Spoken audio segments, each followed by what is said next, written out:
আজকে আমরা চলে এসেছি আমাদেরই গ্রামের একটা সাংস্কৃতিক অনুষ্ঠানে। হোলির সময় আমাদের সাংস্কৃতিক অনুষ্ঠান হয়, আমাদের পুরো গ্রাম ঘোরা হয়, সবাই ঘোরে, গ্রামের প্রতিটা মানুষই এখানে ঘোরে। আমিও আগে ঘুরতাম, এখন অনেক দিন হয়ে গেছে, অফ হয়ে গেছে। আর আমি আমার একটা দিদির সাথে, মানে তার কাছে আগে আমি গান শিখতাম, তার সাথেই আমি ঘুরতে এসেছি। তো এখন অনেকেই বেরোবে, যেখানে একটা জায়গায় সবাইকে এসে জড়ো হতে হবে, আমরাও সেখানে যাচ্ছি এখন। আমি আমার ওই গানের দিদিটা হাঁটতে শুরু করলাম। পিছনে যে ছোট ছোট মেয়ে দুটো দেখছো, ওই দুটো দিদির ছাত্রী। পিছনের মেয়ে দুটো হাতে থালা নিয়ে রেখে দিয়েছে। তখন আমার মনে পড়ছে আমি রং আনতে ভুলে গিয়েছি। এই যে আর আমার পাশে এই দিদি, মানে আমার দিদা হয় সম্পর্কে, মানে সরি ঠাকমা হয়।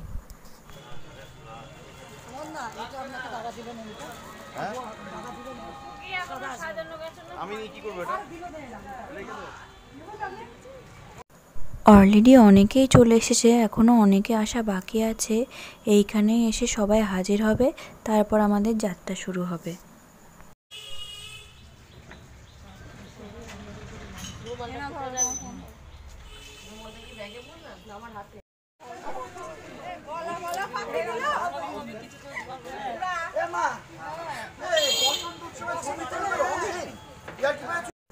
প্রথমে দিদি আমাকে রং মাখিয়ে দিল, তারপরে যে বাইরে বেরিয়েছি অনেকে এসেছিল, তারা এক একজন এসে মাখিয়ে দিল, অথচ আমি কোনো রং নিয়ে বেরোইনি।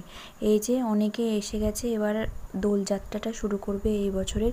অনেকে ছবি তুলতে ব্যস্ত, অনেকে সেলফি নিতে ব্যস্ত। আর এই যে দিদি সবাইকে ফোন করে করে ডাকতে ব্যস্ত, দায়িত্বে আছে তো, সেই জন্য ব্যস্ততাটা একটু বেশি।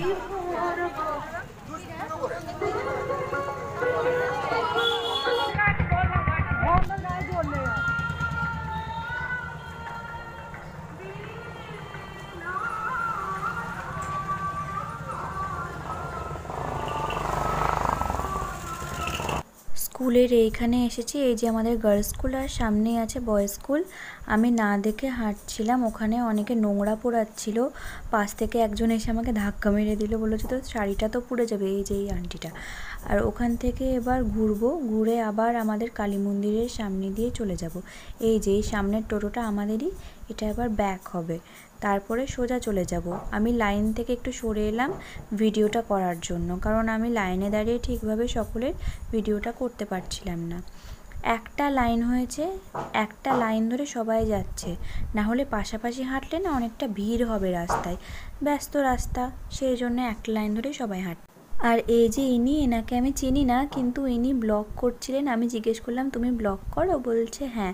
তখন আমিও বললাম যে আমি ব্লগ করি। হঠাৎ আমাকে বললেন যে আমার ক্যামেরায় এসে একটু হাই দাও, আমি দিলাম আমার ক্যামেরায় এসে, উনিও হাই দিচ্ছিলেন। আর এই যে উনি রেকর্ডিং করছেন আর কথা বলছিলেন। এখানে সবাই এসে দাঁড়িয়েছে, এটা আমাদের একটা পাশের পাড়ার মধ্যেই, এটাকে বলা হয় পুরাতন বাজার। এখানে সকলকে দুটো করে পালস দিয়েছিল, আমিও পালস নিয়েছিলাম, একটা আমার একটা ভাইয়ের। তারপর গেলাম কালী মন্দিরে, এখানেও দাঁড়ালাম। তারপরে অনেকে ভেতরে গেল, ঠাকুরকে আবির দিল, শিব ঠাকুর আর মা কালী, আর পাশের এইটা হচ্ছে কৃষ্ণ ঠাকুরের মন্দির। সবাই আবির দিল, কিন্তু আমি একটা পাগল, আমি কোনো আবির টাবির কিছু নিয়ে যাইনি। মা আমাকে অবশ্য মনেও করিয়েছিল, কিন্তু আমি সব ভুলে গিয়েছি, তো এর ওর কাছ থেকে চেয়ে আমাকে দিতে হচ্ছে। রং মেখে একেবারে ভূত বানিয়ে দিয়েছে, জামার ভেতরে রং পড়েছে সব, এবারে খারাপ অবস্থা।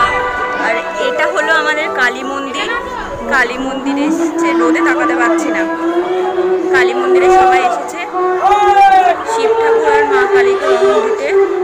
দরজাটা বন্ধ করবে।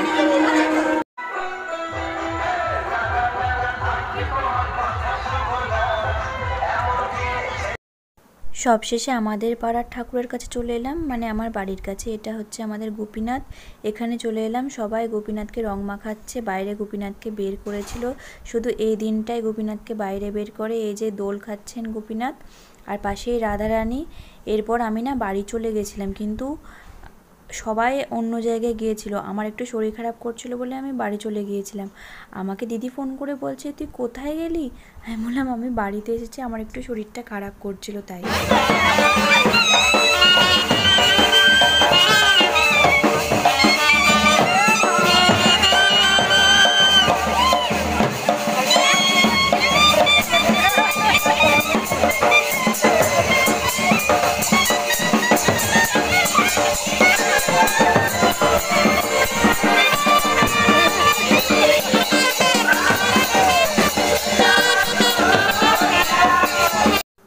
যে চশমা পরা লোকটা আছে না, সাদা পাঞ্জাবি, এটা হচ্ছে আমার দাদু। ইনিও গান শেখান। ওই যে দিদির সাথে আমি বেরিয়েছি তারই হাজব্যান্ড। নিজের মনের মতো করে সবাই নাচছে। এরপর গোপীনাথের দল আলাদাভাবে বের হবে। অনেকেরই আলাদা আলাদা দল আছে এখানে। তো আজকের ভিডিওটা এইটুকুই থাকলো। 2025-এর হোলি আমার এই অবধি হলো। ভিডিওটা ভালো লাগলে লাইক, কমেন্ট, শেয়ার আর আমার চ্যানেলটাকে সাবস্ক্রাইব করে আমার পাশে থেকো। সকলকে শুভ দোলযাত্রার শুভকামনা। সকলে ভালো থেকো। আজকে এইটুকুই থাক। আবার একটা নতুন ব্লগ নিয়ে তোমাদের সাথে হাজির হব। টাটা।